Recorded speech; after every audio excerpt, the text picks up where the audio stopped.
यदि किसी त्रिभुज की एक भुजा के समांतर अन्य दो भुजाओं को भिन्न भिन्न बिंदु पर प्रतिच्छेद करने के लिए एक रेखा खींची जाए तो ये अन्य दो भुजाओं पर ही अनुपात में विभाजित हो जाती है। ठीक है, तो अब आप जानते हैं कि अगर हमको देखिएगा एक चित्र पहले बना लेना चाहिए हमको। सबसे पहले क्या है, एक चित्र आप देखिएगा, इस तरह का हमारा चित्र है। इसमें क्या कहा गया है, एक त्रिभुज, कौन सा त्रिभुज है, ए बी सी। ठीक है भाई, हमारा एक त्रिभुज हो गया। इसके बाद में क्या कहा है, इस त्रिभुज की जो एक भुजा है आधार भुजा, उसके समांतर एक भुजा हमने खींच ली। ठीक है बच्चों, इसके बाद में क्या कहा है कि जो ये समांतर भुजा है ये AB और AC को किसी बिंदु पर प्रतिच्छेद करती है, अर्थात D बिंदु और E बिंदु पर प्रतिच्छेद करेगी। त्रिभुज ABC, देखिए त्रिभुज ABC हमारा है जिसमें DE, ये जो निशान है ये समांतर का होता है, DE समांतर BC, तो ये हमारी DE ये जो भुजा है इसके समांतर है। ठीक है, अब दूसरी चीज देखिएगा आप, AB को D पर तथा AC को E पर प्रतिच्छेद करती है। ठीक है, AB को ये भुजा D पर और AC को ये भुजा E पर प्रतिच्छेद करती है। ये बच्चों हमको दिया है। दूसरी चीज क्या है कि रचना, इसके बाद में रचना हमारी क्या होती है, रचना में यहां पर क्या लिखा है, B से E को, C को D से। देखिए B को E से मैं ऐसे इसको ऐसे करके मिला देता हूं और इसको मिला देते हैं इस प्रकार से। और उसके बाद में क्या कहा गया है, EF, ये निशान बच्चों लंब भुजा का है। EF लंब है AB पर, तो AB कौन सी हो गई, AB हमारी ये भुजा है। EF मतलब यहां से एक हमने लंब खींच दिया, लंब जो है 90 डिग्री का होता है। ठीक है बच्चों, फिर क्या कहा इन्होंने, DG लंब है AC पर, तो AC भुजा हमारी ये है, इस पर DG लंब होगा। तो देखिएगा इस तरह से हमने एक लंब, ये DG हमारा लंब हो गया। अब देखिए बच्चों, अब हमको सिद्ध क्या करना है, जो सिद्ध करना है AD अपॉन DB, अर्थात AD ये भुजा अपॉन DB इसका अनुपात। दूसरा AE upon EC, AE upon EC। सबसे पहले हम ये वाला त्रिभुज लेंगे, कौन सा, उपपत्ति में देखिए, उपपत्ति में सबसे पहले ये वाला त्रिभुज लेंगे, कौन सा त्रिभुज, त्रिभुज ADE। ठीक है, तथा त्रिभुज ये वाला BDE, अर्थात ये वाला जो त्रिभुज आपको दिख रहा है इसको हम लेंगे, त्रिभुज BDE, इसको हमने लिया। ठीक है, अब क्या करेंगे, इनकी भुजाओं की तुलना करेंगे। देखिए, तो हम क्या करते हैं, सबसे पहले इनका क्षेत्रफल निकालते हैं, किसका, एरिया, एरिया निकालेंगे त्रिभुज ADE अपॉन एरिया किसका निकालेंगे, त्रिभुज इसका एरिया निकालेंगे, फिर त्रिभुज इसका एरिया निकालेंगे, BDE का। अब देखिए, आप जानते हैं किसी त्रिभुज का क्षेत्रफल अगर हमको निकालना होता है तो हमारा सूत्र होता है 1/2 लंब गुणे आधार। देखिएगा, तो मैं आपको ये बता दूं कि त्रिभुज बन किस प्रकार से रहा। ऐसे ये त्रिभुज हमारा हो गया ADE, देखिए ADE। ठीक है, अब यहां से कोई भुजा ये लंब गई है, इसको हमने क्या बोला था, F। तो इसका अगर हमको क्षेत्रफल निकालना हो तो कैसे निकलेगा, 1/2 गुणे AD गुणे EF। हो गया ना। ए डी ई का क्षेत्रफल हमने निकाल लिया। अब क्या कह रहे हैं, अब आपसे कह रहे हैं कि बी डी ई इसका क्षेत्रफल निकालना है। तो ये भुजा किस तरह से हो गई है, ये इस तरह से, ये त्रिभुज हमारा ये है, परंतु यहां से लेकर के यहां तक हम मान के चलते हैं ये त्रिभुज हमको दिख रहा है, ठीक है। इसका क्षेत्रफल क्या हो जाएगा, 1/2 इंटू ये भुजा हमारी बी डी, उसके बाद में लंब क्या होगी, लंब ये तो हमारी है नहीं, लंब हमारी ये होगी ई एफ। अब देखिए बच्चों, ई एफ से ई एफ हमने काट दिया, उसके बाद में हमारा क्या बचेगा, 1/2 काट दिया तो हमारा ये बचेगा, क्या बचेगा, A D upon B D, समीकरण 1। ठीक है बच्चों, अब हम क्या करेंगे, अब हमको आगे दूसरे दो त्रिभुज लेने होंगे। कौन से दो त्रिभुज हमारे होंगे, पहला त्रिभुज हमारा यही होगा, दूसरा त्रिभुज ये वाला होगा। देखिएगा, अब क्या करते हैं, त्रिभुज ए डी ई तथा त्रिभुज डी ई सी, ये वाला त्रिभुज डी ई सी से क्या करेंगे, फिर हमारा वही काम है कि हमको इनका क्षेत्रफल निकालना है। तो क्या करेंगे, हम करेंगे ए मतलब एरिया, त्रिभुज A D E upon area किसका निकालेंगे, त्रिभुज डी ई सी का, बराबर। अब देखिए, आप यहां पर फिर ध्यान से देख लीजिएगा, त्रिभुज हमारे कौन से, एक ये है और एक ये है। तो मैं यहां पर आपको बता देता हूं, एक त्रिभुज हमारा ये है, कौन सा त्रिभुज है ये, ए डी ई, परंतु अब लंब कहां पर हो गई है, ये जी। तो इसका क्षेत्रफल क्या हो जाएगा, इसका क्षेत्रफल हमारा हो जाएगा, देखिए ये हो जाएगा और ये हो जाएगा, अर्थात 1/2 multiply by A E into D G upon. अब बच्चों हम क्या करेंगे, अब देखिएगा, अब दूसरी चीज, अब हम जो दूसरा त्रिभुज है, एरिया त्रिभुज डी ई सी, डी ई सी हमारा कौन सा है, ये है डी ई सी, ये हमारा एरिया है, परंतु चूंकि लंब हमारे पास ये है तो इसको भी हम साथ में ले लेंगे। तो क्या हो जाएगा, एरिया हमारा 1/2 इंटू आधार हमारा ये है ई सी इंटू लंब हमारे पास ये हो गया डी जी। इस तरह से हमने इसका क्षेत्रफल निकाला है। अब देखिए, कुछ चीजें हमारी कैंसिलेशन होगी, 1/2 कैंसिल हो गया। अब देखिए डी जी कैंसिल हो गया, तो हमारा ये आ जाएगा ए ई अपॉन ई सी, ये। अब इस त्रिभुज को जो हम देखेंगे तो अब इसमें तीसरी चीज क्या हो गई है कि हमारी भुजा डी ई और बी सी क्या है, देखिए डी ई और बी सी क्या है, समांतर, पहली चीज। और दूसरी चीज क्या है, जो हमारे दोनों त्रिभुज बने हैं, किस पर बने, इस तरह से त्रिभुज बने ना हमारे, देखिए ये हमारे त्रिभुज इस तरह से कहां बने हैं, एक त्रिभुज ये बना है और एक त्रिभुज ये बना है। इसको क्या है, बी सी डी ई।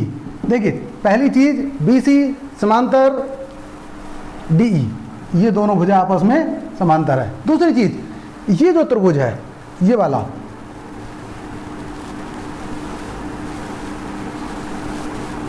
और ये वाला त्रिभुज, दोनों त्रिभुज क्या है, एक ही आधार पर है। अब हम लिखते हैं, चूंकि त्रिभुज बी डी ई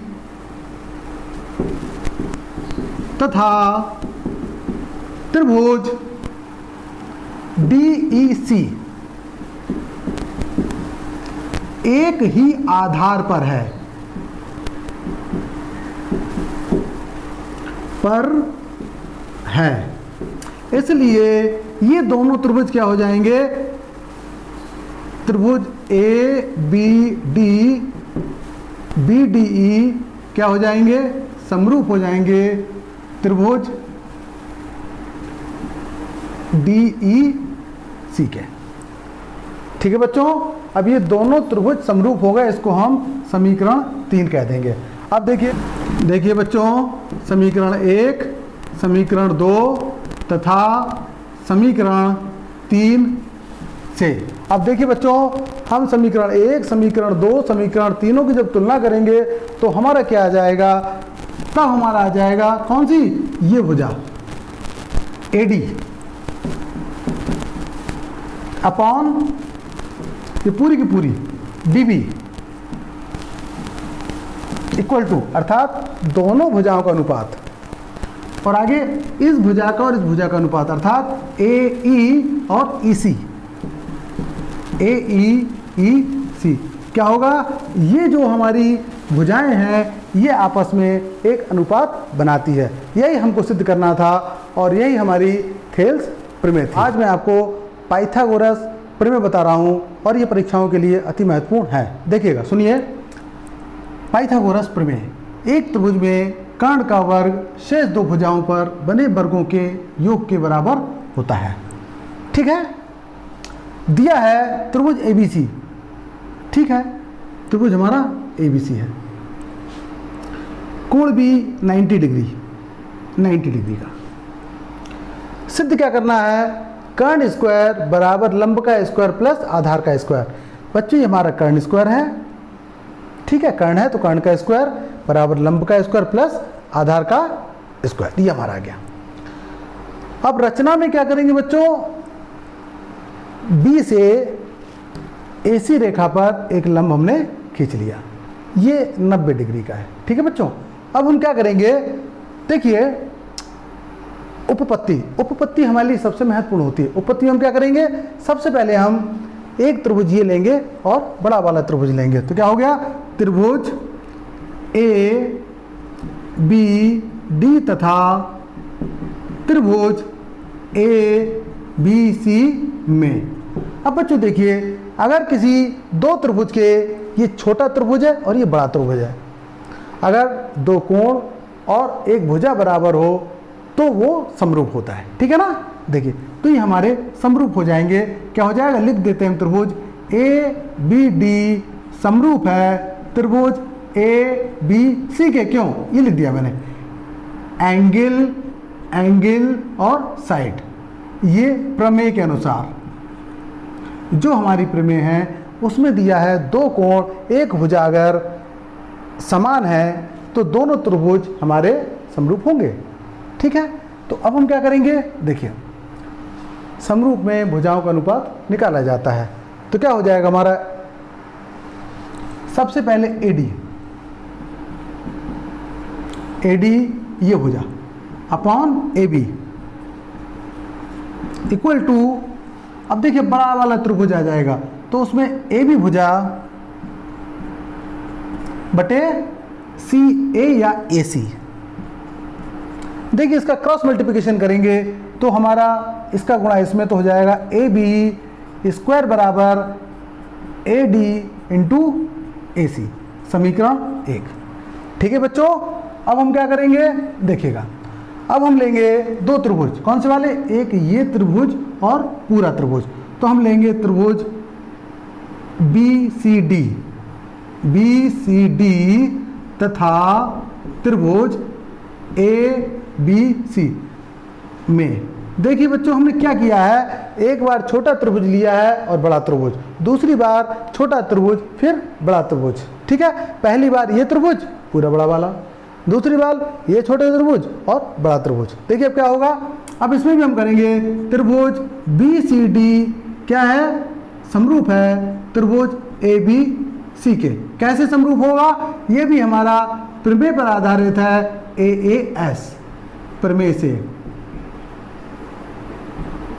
ये कौन सी प्रमेय थी हमारी, थेल्स प्रमेय।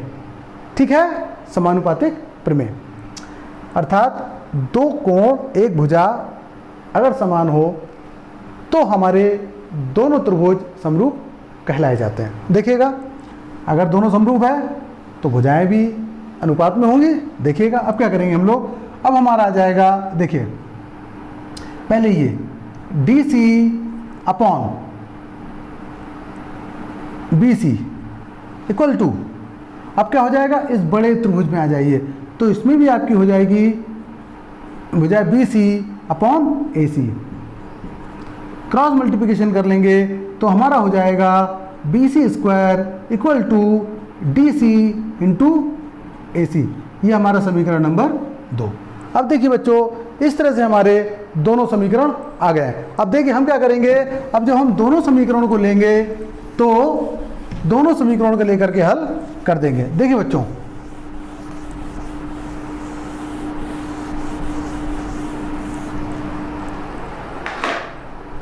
एक समीकरण हमारा ये है, दूसरा समीकरण ये है। क्या करेंगे, समीकरण 1 तथा समीकरण 2 को जोड़ने पर, समीकरण 1 तथा समीकरण 2 को जोड़ने पर, देखिए बाया बाया पक्ष जोड़ेंगे, दाया दाया पक्ष जोड़ेंगे, तो बाया पक्ष ए बी का स्क्वायर प्लस बी सी का स्क्वायर इक्वल टू, दाया पक्ष ये आ गया हमारा A D into A C plus D C into A C. देखिएगा ए सी दोनों में समान नजर आ रहा है, तो ए सी को हम बाहर निकाल लेंगे तो आ जाएगा A D plus D C. अब देखिए बच्चों ए सी, अब A D plus D C, A D plus D C, ये और ये मिलाकर क्या हो जाएगा हमारा ए सी। तो इसको हमने ए सी लिख लिया, अर्थात ए सी का मल्टीप्लाई होगा तो हो जाएगा ए सी स्क्वायर। ठीक है बच्चों, अब हम क्या करेंगे, ये जैसा लिखा है हमारा ए बी का स्क्वायर प्लस बी सी का स्क्वायर। देखिए बच्चों, ये जो है ये हमारा क्या गया, ए बी स्क्वायर मतलब ये भुजा, चाहे लंब मान लीजिए, प्लस बी सी अर्थात आधार, ए सी स्क्वायर अर्थात कर्ण। बच्चों यही हमको प्रूव करना था। ओके, ठीक है, समरूप त्रिभुज पर आधारित है। अब इसमें क्या दिया है, सबसे पहले यदि त्रिभुज एबीसी और त्रिभुज क्यूआरपी क्या है, समरूप। दूसरी चीज, एरिया ऑफ एंगल त्रिभुज एबीसी अपॉन एरिया ऑफ त्रिभुज क्यूआरपी इक्वल टू 9/4 तथा ए बी का मान 18 है और बी सी का मान 15 सेंटीमीटर है। ठीक है बच्चों, अब क्या कर रहे हैं ये, तो पी आर का मान ज्ञात कीजिए। देखिएगा ये हमारा सेंटीमीटर में दिया है, ये भी हमारा सेंटीमीटर में दिया है। अब देखिए इसको हम सॉल्व करते हैं। हमारा नियम क्या होता है समरूप त्रिभुज में, कि अगर दो त्रिभुजों के एरिया दिए हो या क्षेत्रफल दिए हो तो भुजाओं का अनुपात भी होता है। देखिए क्या है, एरिया ऑफ त्रिभुज A B C upon area of त्रिभुज Q R P equal to क्या हो जाएगा हमारा। देखिए ये तो हमको क्वेश्चन में दिया है, अगर दोनों के क्षेत्रफल अनुपात में है तो इनकी भुजाओं के भी अनुपात होते हैं, अर्थात BC बटे RP का स्क्वायर। अगर दोनों त्रिभुजों का क्षेत्रफल अनुपात में है तो इनकी जो संगत भुजाएं हैं वो भी अनुपात में होगी, लेकिन वर्ग के। ठीक है, तो देखिए ये इसका मान क्या दिया है, ये मान दिया है 9/4 बराबर BC का मान ये आपको दिया है 15 है और RP का मान हमको नहीं दिया है, जो कि हमको निकालना है। अब देखिए बच्चों क्या हो जाएगा हमारा, देखिए ये जो हमको दिया है तो क्या हो जाएगा, अगर स्क्वायर है, स्क्वायर खत्म करना है तो ये हो जाएगा अंडर रूट में, तो क्या हो जाएगा अंडर रूट 9/4 बराबर 15/RP। ठीक है, अब देखिए क्या होता है, यहाँ कर लेते हैं 9 का 3 और इसका 2, इसका वर्गमूल 3 और इसका वर्गमूल 2 आ गया है, बराबर 15/RP। बच्चों क्रॉस मल्टीप्लिकेशन करेंगे तो 3RP इक्वल टू 15 × 2। ठीक है बच्चों, अब क्या होगा, देखिए RP की वैल्यू जब निकालेंगे तो 15 × 2 जो 3 है वो हमारे नीचे आ जाएगा, काटेंगे 3 पंजे 15 तो हमारा आ जाएगा RP इक्वल टू 5 दूनी 10 इतने सेंटीमीटर। तो देखिए बच्चों सबसे इंपॉर्टेंट चीज़ में ये है कि अगर दो त्रिभुजों के क्षेत्रफल दिए हैं तो उनकी जो भुजाएं हैं वो भी एक अनुपात में होती है, परंतु वर्ग के रूप में। देखिए बच्चों ये हमारा क्वेश्चन है, क्वेश्चन को देखिए, दी गई आकृति में यदि DE समांतर BC के है तो एरिया ऑफ ADE और एरिया ऑफ DECB का अनुपात ज्ञात कीजिए। मतलब इसमें बच्चों ये दिया हुआ है, एक त्रिभुज हमारे पास है ABC, इसके समांतर भुजा DE है। अब वो कह रहे हैं कि इस त्रिभुज और ये चतुर्भुज है, त्रिभुज नहीं है चतुर्भुज, इन दोनों का अनुपात आपको ज्ञात करना है। तो देखिए बच्चों सबसे पहले हम लोग इस बात को जानते हैं कि त्रिभुज इसका और ये बड़ा त्रिभुज दोनों का अनुपात भुजाओं के अनुपात के बराबर होता है, बल्कि भुजाओं के अनुपात के वर्ग के बराबर होता है। तो क्या हो जाएगा, त्रिभुज चूंकि ADE क्या है, इसका एरिया, एरिया ऑफ ये, और अगला एरिया ऑफ त्रिभुज ABC बराबर क्या होता है बच्चों, इस भुजा का स्क्वायर बटे इस भुजा का स्क्वायर, 6 का स्क्वायर अपॉन 12 का स्क्वायर, या आप इसको ऐसे कर सकते हैं 6/12 का स्क्वायर, 6 कम 6 6 दूनी 12, अर्थात एरिया ऑफ त्रिभुज ADE अपॉन एरिया ऑफ त्रिभुज ABC इक्वल टू 1 और ये 4, 2 दूनी 4। ठीक है, अब बच्चों क्या करेंगे, अब आपने एक चीज देख ली है कि इस त्रिभुज का अनुपात 1 है, इस त्रिभुज का अनुपात 4 है। देखिए अब क्या करेंगे, अब माना कि किसका, एरिया ऑफ त्रिभुज ADE क्या मान लेंगे, इसको मान लेते हैं 1K। अब दूसरा क्या मान लेते हैं, इसको मान लेते हैं एरिया ऑफ त्रिभुज ABC इक्वल टू ये आपका 4K। ठीक है बच्चों, अब एक चीज बताइए कि अगर हमको ये निकालना है तो क्या करेंगे, पूरे में से अगर इसको माइनस कर देंगे तो ये हमारा निकल आएगा। तो क्या करेंगे, अब हमको निकालना है DEBC, ये निकालना है। तो क्या हो जाएगा हमारा, सबसे बड़ा वाला त्रिभुज ABC माइनस बड़ा त्रिभुज, उसमें से छोटा त्रिभुज हम माइनस कर देंगे, त्रिभुज ADE। तो क्या आ जाएगा बच्चों, ये हमारा कितना दिया है ABC 4K माइनस ADE कितना दिया है 1K, अर्थात घटाएंगे तो 3K। ठीक है बच्चों, अब इन्होंने पूछा क्या है, इन्होंने इसका और इसका अनुपात पूछा है, तो निकाल देंगे। एरिया ऑफ त्रिभुज ADE अपॉन एरिया ऑफ, ये त्रिभुज नहीं है चतुर्भुज है, DECB। तो ADE कितना निकला है हमारा, ADE हमारे पास क्या था 1 था,